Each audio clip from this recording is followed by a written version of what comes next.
Hey, Steve here, K4SRF. I just want to let you know what it was like my first 10 days with my new ICOM ID-52A. Stick around.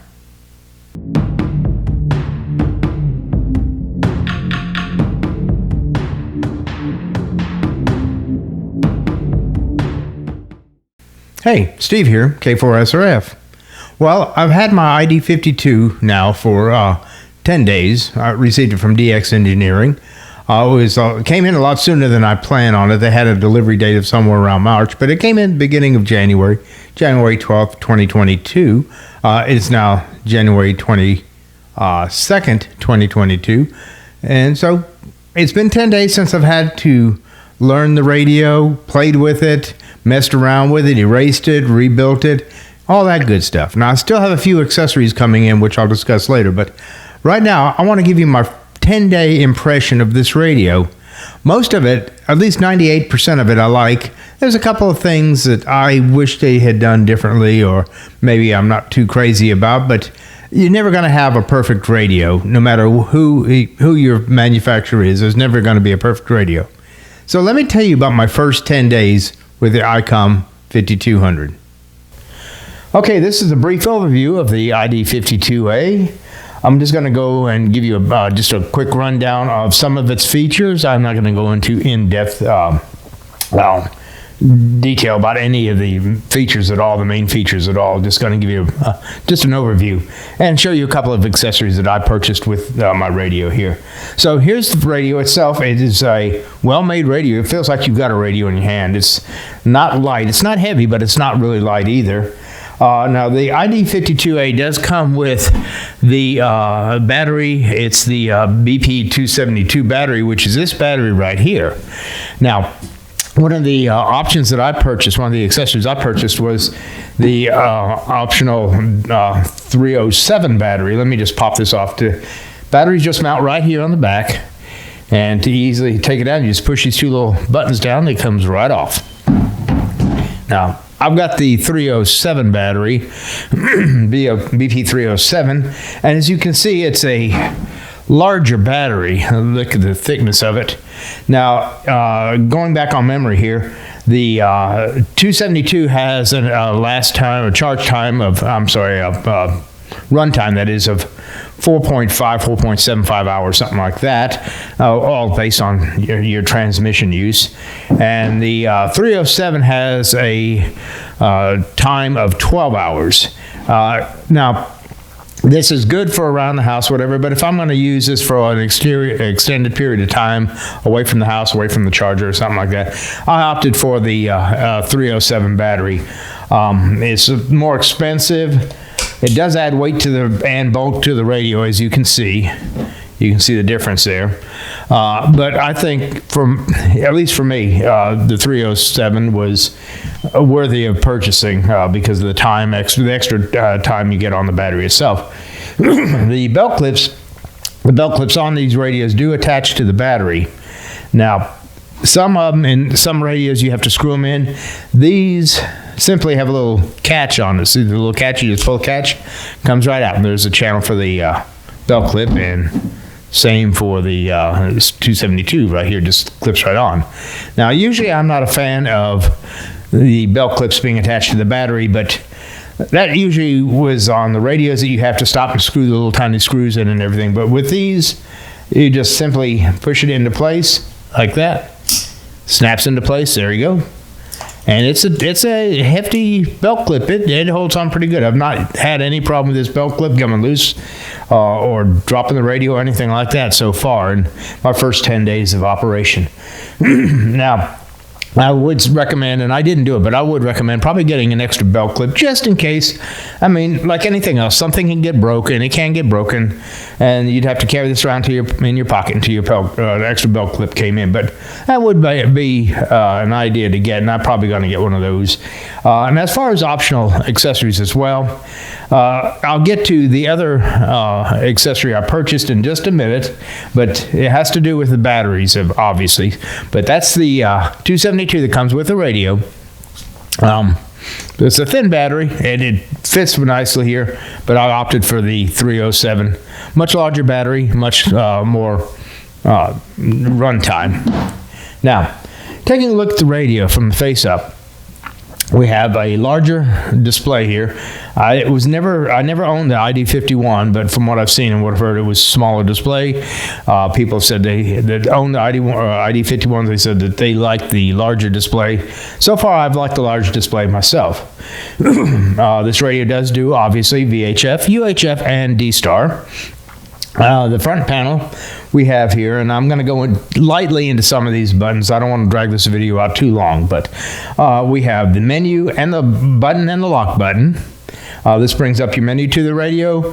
If pressed more than once or pressed and held, it will lock your screen down so you can actually change your settings. You have your mode and your scan.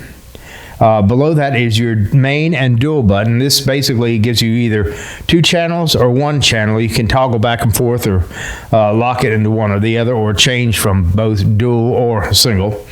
You have your VHF call button here.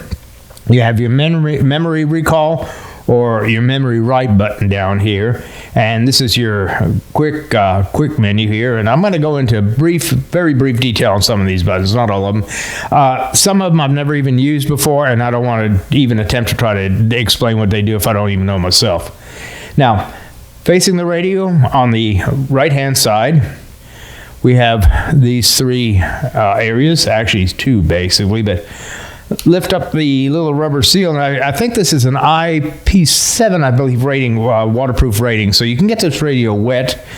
Some say, I think it says you can submerge it, but I don't recommend doing that. I mean, I don't know why you'd want to anyway. Anyway, down here you have this port is for your power brick that comes with the radio itself to charge the radio. It takes maybe 4 or 5 hours to charge from a completely dead battery to a full charge. You've got your USB right here used for programming your radio. If you plug it, if you use the ICOM software or in my case, our RT system software, which I use for most of my radios. You can also, and I've read somewhere, not positive, but I think you can also charge this via USB if you want to hook it up to a computer. I've not tried that, but I'm sure the charge time would be much longer there. Okay, and there's nothing in this section down here. That's just a hold in place. On top, you have your mic and speaker inputs down here. You can get an optional mic and speaker input that you can put into here. And I have opted not to purchase that. I don't really tend to use an external mic on this radio. I say that now, you never know. All right, to the left of the front panel, you have your SD card goes right here. It just slips right into that slot. I've already got one in here. You can go ahead and program that card and then program read from the card to the radio. You can save data on the radio to the card. Either way, it comes in handy, and I can recommend that. I've got a 32 gig in here. The little gray button right here is the power button. This is your squelch button here. You can adjust your squelch, and then you've got your PTT, push to talk, on top. So let's go ahead and turn this guy on here. Press the power button.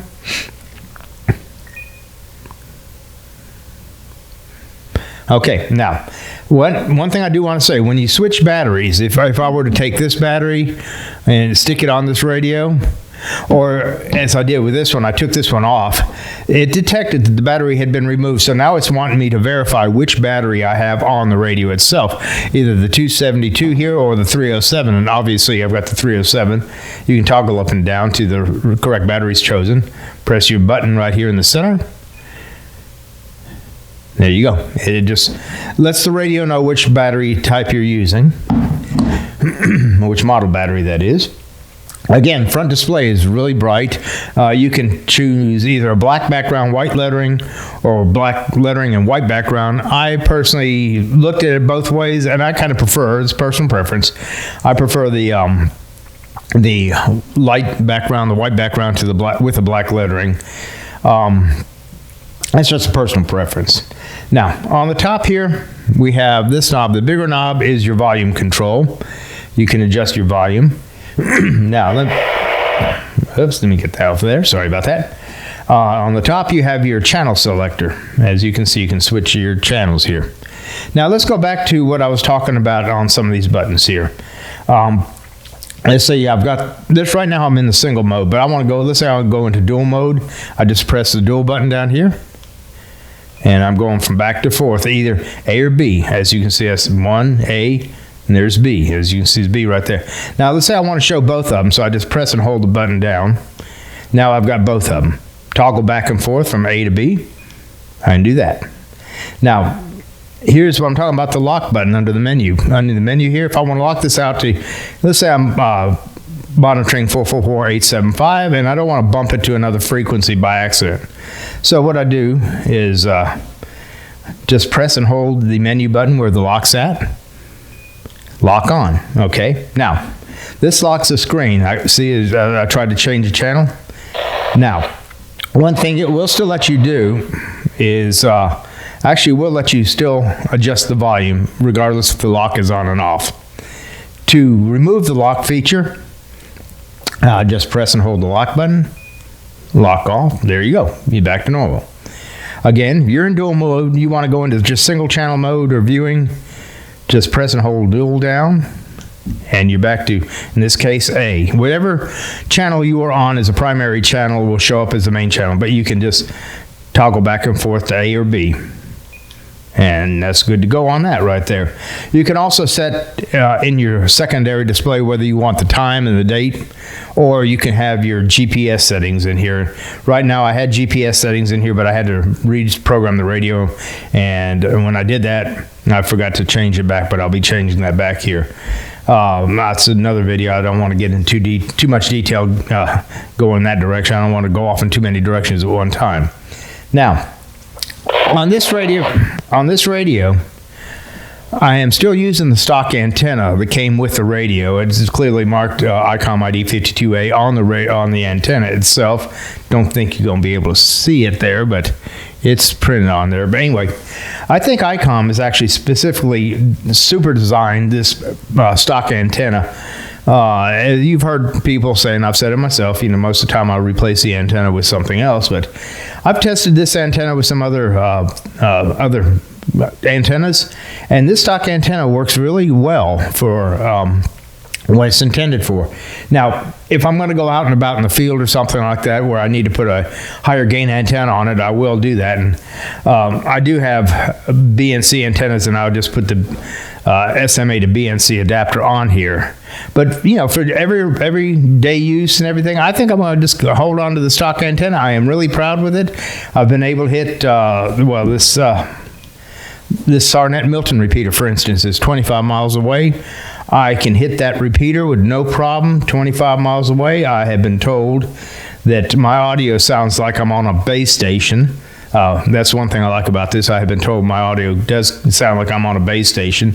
As far as the input sound, the audio coming in, it's rich, it's full-bodied, full bodies makes it sound like a beer, but it's not.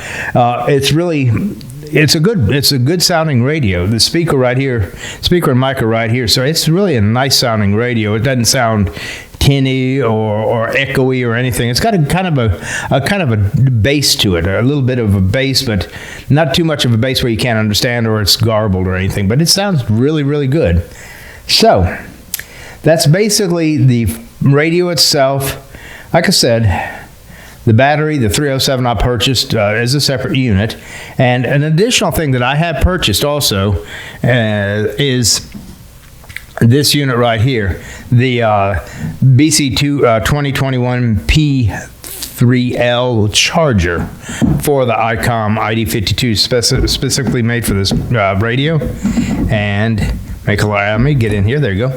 It sits right in here.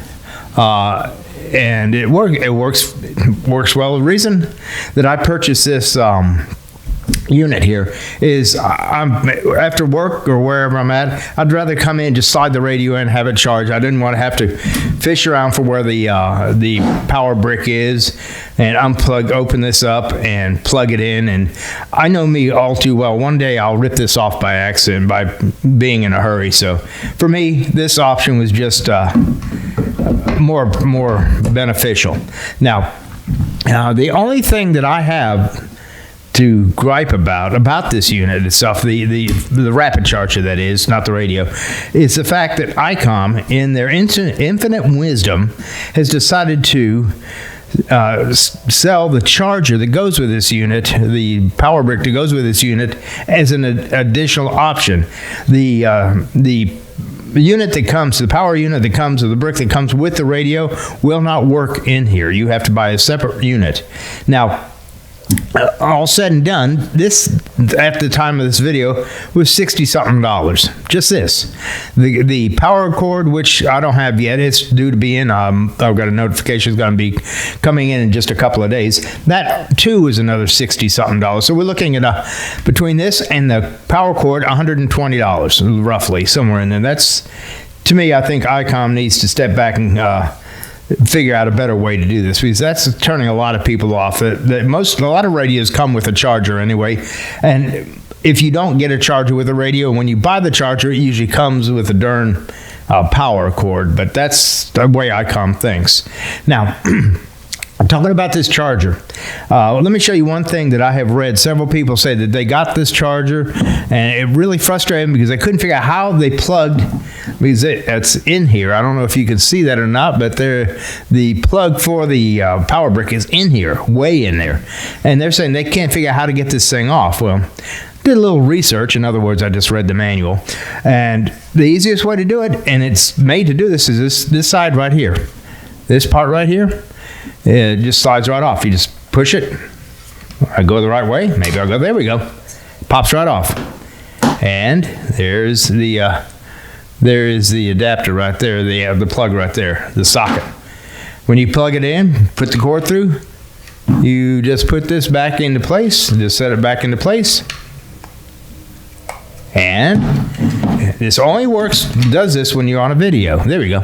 And once you get it back into place, you snap it back in place, locks in place. Your cord's in there, secured.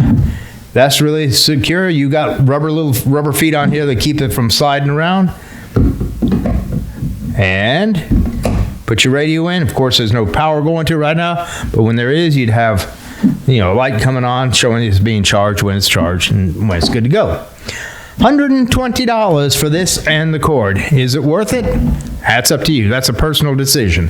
For me, I had to think long and hard, and after about 30 seconds, I said, oh, what the hell, I'm going to get it. I'll probably regret it if I don't. So I went ahead and bit the bullet and went ahead and bought it. But ICOM, come on. If you're watching this, you got to do something. Together, it was $60, $70 for the cord, and this is a little high, but it'd be more reasonable than $120 and having to buy this and the cord separately. Come on, that's sort of like selling somebody a car, but saying, hey, look, for extra $5,000, I'll throw in the engine. But that's another story. I'm not going to fuss anymore about that. Going back to the radio, like I said, great design. The only thing that I really am hesitant about, and I've already scuffed it once, is this screen is kind of flat. The screen is really flat and flush. And that kind of, I'd scuffed it once going around a corner. I was able to kind of buff it out a little bit, but I wish it had some sort of raised thing here to kind of protect it a little bit better. But other than that, it's okay. Well, that's my first 10 days. Like I said, this is just a brief, quick look. Let me just go over a couple of other things real quick. I'm just going to go through the menu real quick. The buttons real quick. The menu button, pops up your menu here. Left, right, up, and down. Wherever you're at, memory, back, whatever. When you get to where you need to go, press your button. That takes you to another menu, a sub-menu. Get out of it. PTT button, take you right out. Now, also, like I said, it does do D-Star. To get into the digital radio mode, down here is DR. You press that. Once you have your radio programmed for D-Star, pressing that will take you into D-Star. You can choose what repeater you want to go to, what reflector you want to hit or whatever. Totally different video. Not going to cover that right now, but that takes you to the digital radio mode. Okay. To get out of that, you can go to, I showed you the main right here. VFO, take you to the VFO. Now, here's something else. When you get into VFO, I'm going to talk about the quick button real quick. No pun intended. But when you hit the quick button, if you're in VFO mode, one of the selections, the top selection will be band select. When you highlight band select, press your button, it chooses whether UHF, VHF, or any of these other frequencies in here that you want to get into. Let's get out of that. Okay, that's your VFO button. To get back into memory mode, MR or MW. Okay, let me show you something before we get into that. While we're in VFO, let's say we have 440 here. Let's say we're going to go 439.925. Let's say you're going to set that up in your radio, and you want to write it to your radio. In VFO mode, go to the MR, and under that is MW, which is memory write. Make a liar out of me. All right. Press and hold. There we go. Press and hold. Then you get to this menu. Write to new channel, write to selected channel, manage memory. Whole nother video, not going to cover it, just give you an overview. Let's get out of that. Hit your PTT button. Now, to get out of VFO mode and back into memory mode, memory recall, press memory recall, back into memory. Going to your quick button again, you have different selections now. You have group selection, and some of these are the same, but group selection, if you hit group selection, and I've got my radio set up in groups. Whoops, let's do the current group. Let's go back to group select. Here we go. All right, now I've got mine I've already created groups. I've got ICOM, or emergency communication, Pensacola, Milton, Crestview, different areas of this, different regions of this area. And what you do is scroll up and down to wherever you want to go to. Pensacola, let's go to Milton. Press it, just highlight Milton or whatever, press it, and all of a sudden all of your frequencies are on that channel that you've put in that group will come up. Back here, if I go to group select, go back to Pensacola, all the channels I have put in the Pensacola group will show up here. So that's basically the quick menu. It will let you jump from groups or channels or bands, depending on what mode you're in, if you're in VFO or memory recall. Okay, that was it. I don't want to overdo this video. Just a quick rundown of the ICOM 52A. I have not regretted buying this at all. I think this is one heck of a radio. Like I said, a couple of things that I wish they would have done. One last thing that this radio doesn't do that I really wish it had done. This radio does not do APRS.